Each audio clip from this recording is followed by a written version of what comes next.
Assalamualaikum warahmatullahi wabarakatuh. Halo semuanya, perkenalkan nama saya Medi Banglia, NPM 2417051388 dari kelas 1 Komputer A. Jadi di sini saya akan mengerjakan tugas ini berdasarkan poster yang sudah saya buat. Jadi ini project poster digital yang sudah saya buat. Videonya itu suara adalah pelajar berpartisipasi bijak dalam komunikasi.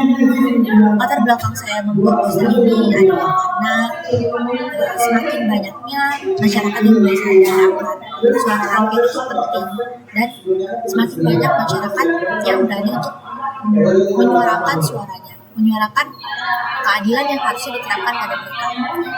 Banyak rakyat tertindas yang sudah berani untuk menyatakan bahwa mereka itu benar, mereka itu memiliki hak dan kewajiban di negara ini. Banyak juga yang, tapi di balik itu semua kan banyak juga yang hanya melaksanakan kewajiban-kewajiban saja tapi tidak mendapatkan hak.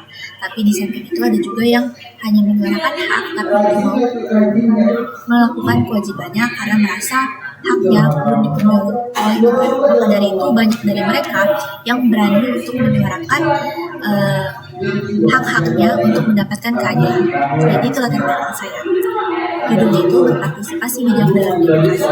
Poin-poin yang sudah saya catat ada 5 poin. Di poin pertama ada gunakan suara dengan tanggung jawab.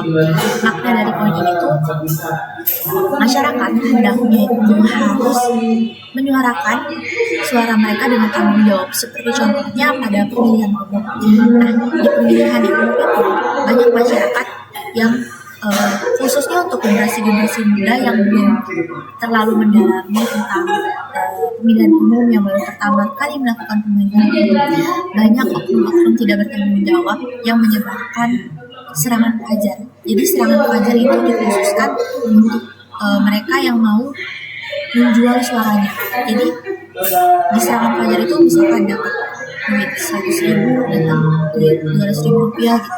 Tapi dengan syarat masyarakat tersebut harus memilih satu pilihan yang sudah ditentukan oleh oknum-oknum yang tidak bertanggung tadi. Nah, itu tuh contoh tidak menggunakan suara dengan tanggung jawab. Nanti setelah itu kalau ada kerusakan, kalau ada tidak sesuai dengan apa yang ada di visi misi si calon tadi, nanti masyarakat akan demo, akan melakukan tindakan-tindakan seperti itu. Nah, itu contoh tidak tanggung jawab. Jika menggunakan suara dengan tanggung jawab, ia akan memilih dengan tanggung jawab, memilih dengan latar belakang dia memilih itu apa alasan dia memilih. Tidak dengan mudahnya suara mereka itu dibuang gitu. Nah, di poin kedua saya menyampaikan bahwa perbedaan pendapat adalah kekuatan, bukan alasan untuk perpecahan. Nah, di sini kebanyakan orang berpikiran bahwa dalam suatu musyawarah hal yang paling dicari itu adalah pendapat yang seragam, pendapat yang sama. Tapi bukan itu. Di poinnya dalam bermusyawarah itu, perbedaan pendapat itu disampaikan dengan sopan agar menghasilkan suatu kesepakatan yang mementingkan semua yang ada di tempat itu. Kayak bukan tentang suara yang sama, tapi tentang bagaimana menyampaikan aspirasi itu dengan hebat, dengan sopan santun dan etika. Jadi gitu. Nah, di poin ketiga saya juga menyampaikan bahwa kita tuh harus menyampaikan pendapat dengan etika. Ini berhubungan dengan poin dua tadi. Hendaknya perbedaan pendapat itu bukan menjadi alasan untuk masyarakat terpecah belah.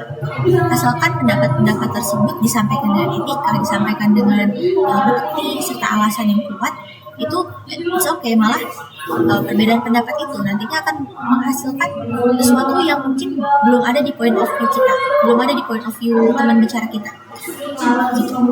Jadi kita harus menyampaikan pendapat dengan etika. Yang keempat, kita harus pertimbangkan kepentingan bersama, bukan kepentingan pribadi. Jadi segala yang kita sampaikan, segala yang kita aspirasikan itu jangan hanya memungkinkan kepentingan pribadi atau golongan saja. Kita harus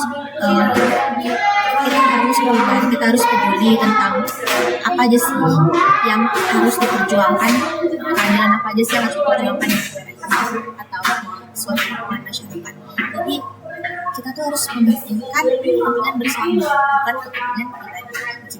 Nah, selanjutnya kita juga harus bersuara dengan jujur, berarti ikut menegakkan nilai Pancasila. Di sini ada hubungannya juga dengan gunakan suara dengan tanggung jawab. Jika tadi di pertama kita tidak menggunakan suara dengan tanggung jawab seperti memilih asal memilih, suara bisa dibeli, itu berarti kita tidak bersuara dengan jujur. Banyak juga kasus demo, banyak masyarakat yang demo seolah-olah mendukung suatu kebijakan, padahal suara-suara mereka tadi dibeli. Nah, ini juga perlu diperhatikan. Suara yang kita aspirasikan itu harus jujur, harus dari dalam hati kita, tidak bisa dibeli dengan apapun, karena keadilan itu adalah suatu bentuk keberhasilan suatu negara, jadi tidak bisa dibeli dengan apapun. Nah, poster saya ini menitik beratkan pada sila keempat Pancasila, yaitu kerakyatan yang dipimpin oleh hikmat kebijaksanaan dalam permusyawaratan kewakilan, yang mana pada sila tersebut keadilan rakyat dalam berdemokrasi itu harus sangat diperhatikan baik oleh negara maupun oleh masyarakat itu sendiri. Nah, yang mana tadi juga itu menitik beratkan pada musyawarah. Negara Indonesia adalah negara yang berlandaskan pada kerakyatan. Jadi kedaulatan berada di tangan rakyat. Namun demikian, rakyat juga perlu memperhatikan etika-etika dalam menyampaikan aspirasi-aspirasinya. Dan semuanya itu harus dengan musyawarah, tidak dengan perpecahan. Karena perbedaannya tadi akan menjadikan kekuatan, bukan untuk menuju ke perpecahan. Nah, jadi demikian penjelasan mengenai poster yang sudah saya buat. Kurang dan lebihnya saya mohon maaf. Saya akhiri. Wassalamualaikum warahmatullahi wabarakatuh.